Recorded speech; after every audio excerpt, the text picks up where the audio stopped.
Bonjour à tous et bienvenue dans ce Morning Bull Run. On est sur un marché divisé, mais on a quand même une semaine plutôt verte. On a peut-être trouvé un bottom, on verra ça par la suite comment ça évolue. On a également une arrivée massive de whales sur Ethereum qui sont peut-être en train de nous préparer une explosion vraiment incroyable. On va voir ça. On va voir également beaucoup de nouvelles qui concernent la régulation et ça c'est une excellente chose parce que ça va permettre l'arrivée de capitaux institutionnels. C'est parti. Bonjour à tous les Taurus, ici Zephyr et on commence ce tour des actus par Michael Saylor qui nous tease un nouveau rachat de Bitcoin. Vous avez l'habitude de le voir celui-là maintenant. Chaque dimanche, il poste tout simplement une image avec le graphe des accumulations de Bitcoin. Et souvent, le lundi, on a une annonce qu'ils en ont acheté plus. Mais aujourd'hui, on a quelque chose de supplémentaire. On a une petite nouveauté, quelque chose d'un peu épicé. On a tout simplement a Digital Asset Strategy to Dominate the 21st Century Global Economy. Donc tout simplement, une stratégie sur les assets digitaux pour dominer l'économie globale du 21e siècle. Ça, qu'est-ce que c'est? C'est un mini rapport qu'a fait Michael Saylor pour expliquer aux États-Unis, pour annoncer aux États-Unis une stratégie claire, une stratégie efficace, leur mettre un coup de vision sur en quoi le Bitcoin, en quoi la crypto va leur permettre de vraiment dominer l'économie à l'échelle globale. Alors il y a beaucoup de choses sur la vision, il y a le fait que ça va aider des millions de business, d'artistes et d'influenceurs, mais aussi d'institutions bien sûr aux États-Unis, que ça va permettre aux stocks, aux actions et aux ETF d'être disponibles 24/7. Ça c'est un des avantages de la blockchain. Beaucoup d'autres avantages également, on va pas faire tout le rapport en détail. Je vous mettrai le lien en description si ça vous intéresse et que vous voulez creuser davantage, mais ce qu'il faut comprendre c'est que on a tout simplement quelque chose, un rapport qui propose aux États-Unis d'acquérir entre 5 et 25% du réseau Bitcoin, donc des Bitcoins en circulation. Et ce qu'il faut vraiment capter, c'est qu'on a eu justement cette réserve des États-Unis qui a été mise en place il n'y a pas longtemps, et beaucoup de personnes pensent que ça ne va pas être un achat de Bitcoin, que tout simplement ils vont se contenter de conserver les Bitcoins qui ont été acquis via des sites frauduleux qui avaient été mis en place pour blanchir de l'argent ou faire des commerces illégaux, et que du coup ces Bitcoins saisis via des activités illégales allaient être les seuls qui seraient dans la réserve. C'est pas du tout le cas. Le but pour les États-Unis, c'est vraiment d'aller chercher un maximum de Bitcoin. On a eu également la sénatrice Cynthia Lummis qui suggère de vendre de l'or pour acheter du Bitcoin, donc qui rentrerait dans le cadre des fameuses stratégies neutres dont ils ont parlé pour la réserve. Bref, il y a beaucoup de choses et de sujets un petit peu subtils à comprendre autour de cette réserve, mais il faut comprendre que c'est vraiment un excellent signe. On continue avec un petit peu de régulation. On a l'Australie qui a régulé la crypto. Et alors sur deux aspects, donc sur l'aspect stablecoin et sur l'aspect garde de crypto. Donc la garde c'est la custody, c'est-à-dire ça va être tous les services de conservation de crypto pour les tiers. Et ça c'est extrêmement intéressant et ce qui est dit essentiellement c'est que les stablecoins c'est quelque chose de relativement simple à réguler, c'est ce qui est régulé comme des e-monnaies et donc c'est quelque chose qu'on a déjà vu dans plusieurs cadres, notamment par exemple PayPal. Et donc voilà, l'Australie qui met un grand coup d'accélérateur en avant sur la régulation et on voit que depuis que les États-Unis commencent à se mettre en marche de ce côté-là, depuis qu'on n'a plus Gary Gensler pour nous mettre des bâtons dans les roues, on voit que ça avance et que ça avance de partout. Donc voilà, l'Australie, une jolie destination, je ne l'ai pas fait encore, j'aimerais bien le faire bientôt. Au passage, dites-moi dans les commentaires, n'hésitez pas si vous avez une destination de rêve, quelque chose que, vraiment un pays que vous voulez faire, peut-être après le Bull Run ou peut-être encore un peu plus tard, quelque chose sur le long terme, une destination que vous voudriez faire. Mais ouais, moi l'Australie, ça me branche pas mal. On continue avec la SEC. La SEC qui nous annonce des choses sur la régulation vis-à-vis de certaines crypto-monnaies en proof of work. Et ça, c'est extraordinaire parce que pourquoi? Faut comprendre que on avait un débat un petit peu, si vous voulez, pour classifier les cryptos. C'est est-ce que ce sont des actions ou est-ce que ce sont des matières premières? Je vous simplifie un petit peu le débat, mais grosso modo, c'est ça qu'il faut comprendre. Les matières premières, c'est tout simplement de la spéculation sur vraiment la valeur brute de la chose, alors que les actions, vous pouvez avoir des dividendes.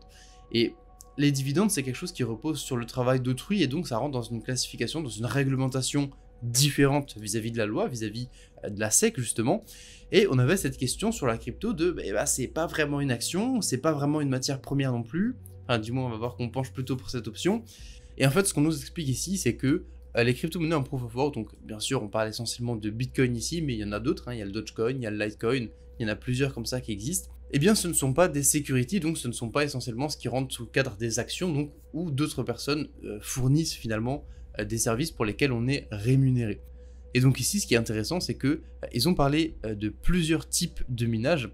On a essentiellement, alors je vais vous retrouver l'article également, il est ici.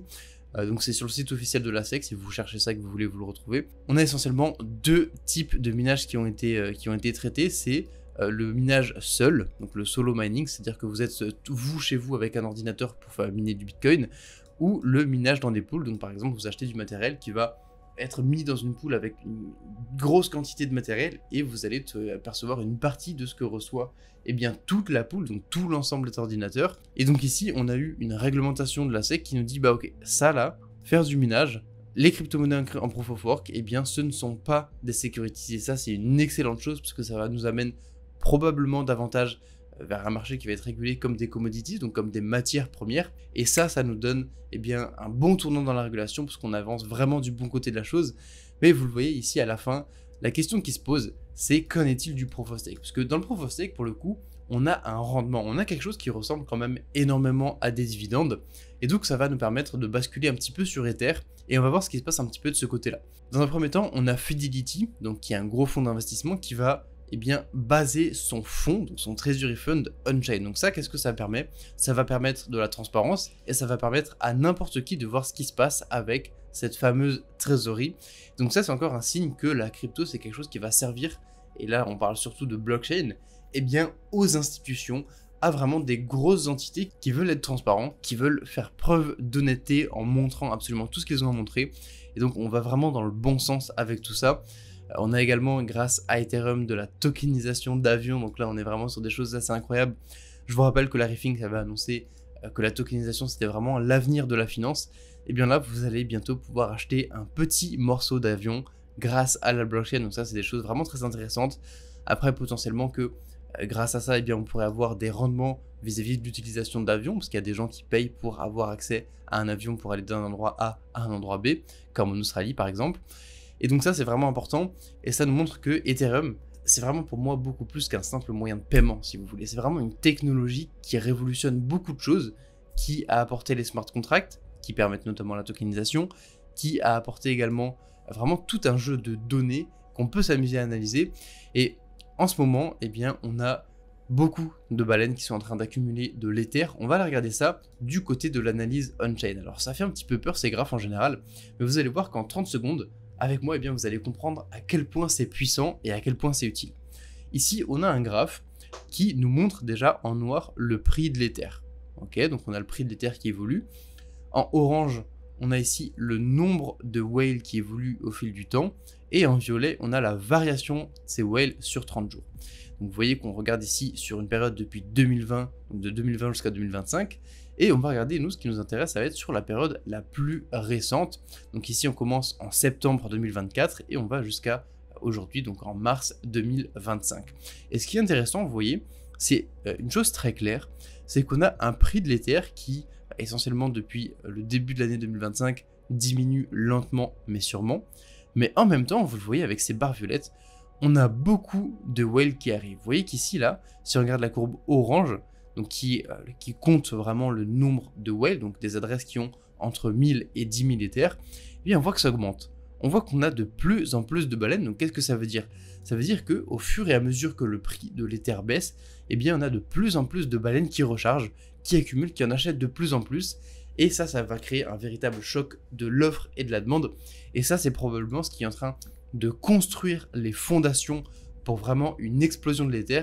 Et vous le savez, quand l'Ether explose, c'est le top départ d'une alt season. Donc on a vraiment quelque chose de très beau qui est en train de se dessiner. Et on va voir ça doublement de manière intéressante vis-à-vis de l'Ether sur le MVRV Z-Score. Donc qui nous annonce essentiellement, je vous simplifie énormément la chose, mais si Ether est dans une zone de prix faible ou dans une zone de prix forte, et vous voyez qu'on vient de toucher la zone verte, la zone de prix faible, que historiquement c'est quand même quelque chose qui se voit beaucoup plus sur des creux de marché que sur des sommets de marché. Et vous voyez, on avait eu vraiment un scénario similaire lors du tout premier run sur Ether. On avait eu comme ça une longue période de décroissance de ce MVRV Z-Score. Vous voyez, là ici, hop, on descend, on descend, on descend encore, on touche le vert. Ici, on avait touché le vert, on y était resté quelques semaines, et immédiatement après, boum, on est parti, on a décollé. Et vous voyez, pour moi, on est dans un scénario qui est assez similaire. Alors encore une fois, ça ne veut pas dire que Ether va exploser demain, là, tout de suite, mais ça veut dire qu'on est dans une configuration extrêmement intéressante et que c'est le genre d'opportunité qu'il faut savoir saisir, le genre d'opportunité qu'il faut savoir reconnaître. Et si ça vous intéresse, si vous voulez vraiment développer vos compétences d'analyse on-chain, pour être capable d'aller voir que les whales accumulent, pour être capable d'aller voir qu'on est dans des zones de prix intéressantes, eh bien vous pouvez déjà vous rendre sur le canal Telegram. On vous a préparé eh bien, un petit cadeau, un petit extrait de 10 minutes du premier extrait que l'on a fourni à nos membres choyés des chercheurs de pépites. Mais voilà, vous avez déjà 10 minutes d'introduction à l'analyse on-chain. Comment ça marche vraiment? Comment on va décortiquer un graphe? Je vais vraiment vous montrer en détail ce qui se passe dans mon cerveau. Et ça va vous permettre eh bien, d'aller chercher énormément de valeur. Vraiment, l'analyse on-chain, c'est un domaine qui va vous permettre d'avoir accès à des informations exclusives sur le marché. Et ça crée eh bien, une confluence extraordinaire avec l'analyse technique que vous allez retrouver immédiatement avec Apollo. Merci Zéphyr et bonjour Etorius, ici Apollo, heureux de vous retrouver sur ce début de semaine. On se retrouve avec un Bitcoin à 85-86 000 dollars ce matin et on a, eh bien, pour rappel, très bien réagi sur notre zone clé, cette fair value gap hebdo qui se trouve sur ces niveaux. La semaine du 10 mars, on est venu faire un pattern, ce qu'on appelle en sweep and close, donc on est venu chercher la liquidité, sweep la liquidité avec la mèche de la bougie. On a parfaitement bien réagi sur les 50% de notre zone et on est venu close, donc clôturer à l'intérieur du range de la bougie précédente. Et ça, c'est extrêmement bullish, c'est un pattern de retournement que l'on retrouve énormément sur les marchés, sur les points d'inflexion. Vous voyez justement ici, au niveau de l'ATH, on en avait un avec le sweep de la liquidité juste ici, également ici. Et on est venu clôturer à l'intérieur du range. Tout de suite après, on est venu chuter. Ici, on a eu exactement la même chose. On est venu sweep cette liquidité, clôturer à l'intérieur du range et on est parti sur des nouveaux plus hauts. Vous voyez, c'est assez mécanique. Alors, ça ne fonctionne pas à 100% dans tous les cas, mais ça augmente très fortement les probabilités d'avoir un mouvement impulsif, une expansion par la suite. Ok. Alors, ensuite, sur la semaine dernière, vous voyez, on est venu clôturer à la hausse au-dessus du point haut de la bougie de la semaine précédente. Donc ça, encore une fois, c'est très bullish. Maintenant, on garde en tête que ces mouvements aussi sont timides, hein, évidemment, par rapport à la bougie du 3 mars qui était très impulsive et très agressive à la baisse. Maintenant, si on descend sur eh bien, du daily, on va pouvoir remarquer que eh bien, on est toujours au-dessus de notre zone de résistance qui nous servait finalement de résistance sur toute cette période de temps. On a eu cette latéralisation du prix sur la journée de mercredi, donc lors de la décision sur les taux directeurs, le discours de Powell, on est venu s'extraire de cette phase de latéralisation, on est venu clôturer au-dessus de notre pivot juste ici. Alors ensuite, on a retracé, on est venu retester l'order block qui est juste là, on a consolidé un petit peu sur l'order block et sur la journée d'hier, pour clôturer la semaine, on est venu clôturer à nouveau au-dessus de notre pivot. Maintenant, on a eh bien, eu une très belle réaction sur ce niveau de résistance qui est la dernière fair value gap baissière de la structure court terme qui est entre ce point haut et ce point bas qui est baissière. Ok. Donc c'est notre prochain niveau de vente finalement à aller chercher. Ce qu'on veut voir dans l'idéal, c'est venir faire un plus haut que celui-ci assez rapidement entre guillemets pour venir clôturer au-dessus de notre zone de résistance. On ne veut pas se faire rejeter par cette zone puisque si on se fait rejeter, eh bien on pourrait repartir sur des plus bas finalement assez facilement. On a cette trendline de liquidité qu'on garde en tête, qu'on pourrait venir chercher au niveau des plus bas sur cette zone-ci pour aller chercher cette liquidité avant éventuellement de remonter. Il y a toujours un scénario également où on viendrait être rejeté par la trendline qui s'est formée depuis l'ATH. Donc ça, c'est également à surveiller. Si on est rejeté par la trendline, on pourrait repartir même sur des nouveaux plus bas, plus bas que celui-ci, puisque en dessous, on garde à l'esprit qu'on a toutes ces zones clés à venir chercher. On a la fair value gap, la dernière fair value gap daily sur cette expansion qu'on n'a toujours pas retesté.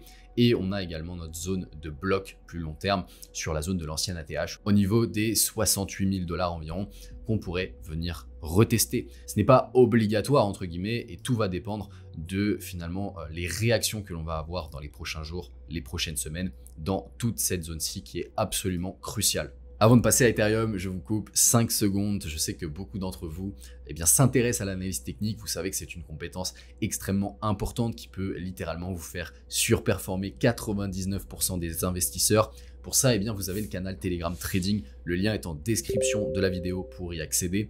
Je vous y apporte énormément de valeur au quotidien, toutes les semaines, sur tous les aspects du trading. Mais ce sont des compétences qui peuvent vous servir pour vos investissements spot également et sur tous les marchés financiers.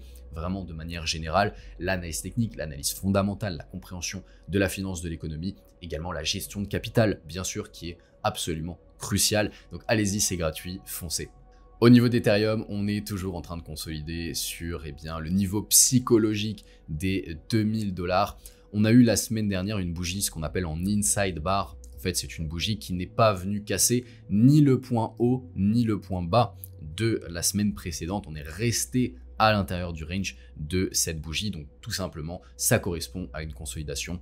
À l'intérieur, on a cette latéralisation du prix, on ne va nulle part, on n'a pas de volatilité dans un sens ou dans l'autre. Et ça, c'est généralement, dans 100% des cas, littéralement, ça annonce une expansion par la suite. Évidemment, cette latéralisation, elle peut durer encore un temps. On pourrait très bien voir plusieurs bougies hebdomadaires s'enchaîner comme ça sans aller nulle part pour voir une consolidation prolongée sur cette zone avant d'avoir une expansion dans un sens ou dans l'autre. La probabilité de repartir finalement sur des nouveaux plus hauts sur Ethereum dans les prochaines semaines, les prochains mois est extrêmement élevée.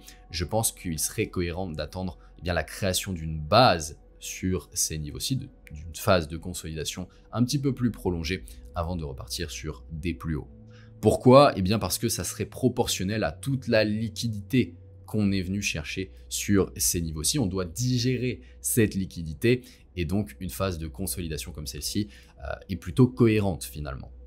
Au niveau du market cap des alts hors top 10, il ne se passe clairement pas grand chose ces derniers jours. Si on descend sur du daily, on va voir qu'on ne va nulle part. On est dans une phase de consolidation du prix dans toute cette zone. On est en train de faire du ping-pong entre notre zone de résistance et notre zone de support qui est ici. Donc ça, c'est une consolidation. Vous le savez, vous connaissez la chanson maintenant. Quand on a une phase de consolidation comme celle-ci, ça annonce toujours une phase d'expansion. Alors évidemment, cette phase d'expansion, elle peut aller dans les deux sens. On peut aller à la hausse comme à la baisse évidemment, mais on a de très fortes probabilités finalement de repartir sur des plus hauts. Pourquoi ? Ici vous voyez, on a cette trendline de liquidité qui s'est formée, donc ça c'est extrêmement bullish, contrairement à ce que beaucoup de gens pensent. À partir du moment où on va faire un certain nombre de touches sur une trendline, on va la fragiliser entre guillemets, elle va nous servir de liquidité. On a énormément de personnes qui se positionnent sur ces mouvements baissiers au-dessus de ces points hauts pour servir de liquidité à venir chercher sur un mouvement haussier. On a également tout de même à noter cette trendline plus court terme qui s'est formée, donc ça annoncerait potentiellement un retour sur cette zone, aller chercher cette liquidité pour repartir sur des plus hauts. C'est tout à fait possible. Quoi qu'il en soit, là on est sur du court terme, mais si on prend le recul sur le marché, on va voir qu'on est toujours à l'intérieur de notre structure haussière entre ce point bas et ce point haut. On est venu à l'extrême de cette structure, retester notre zone de fair value gap ici. On est venu chercher toute cette zone de liquidité. Le marché évolue toujours de liquidité en liquidité. On a été chercher les points bas. La probabilité d'aller chercher les points hauts est extrêmement élevée. Les Taurus, c'est la fin de ce morning. Laissez un like à la vidéo, partagez-la, abonnez-vous et activez la cloche des notifications pour être certain de ne rien manquer des prochains épisodes. Je vous souhaite un magnifique début de semaine. C'était Apollo, à demain. Ciao, ciao.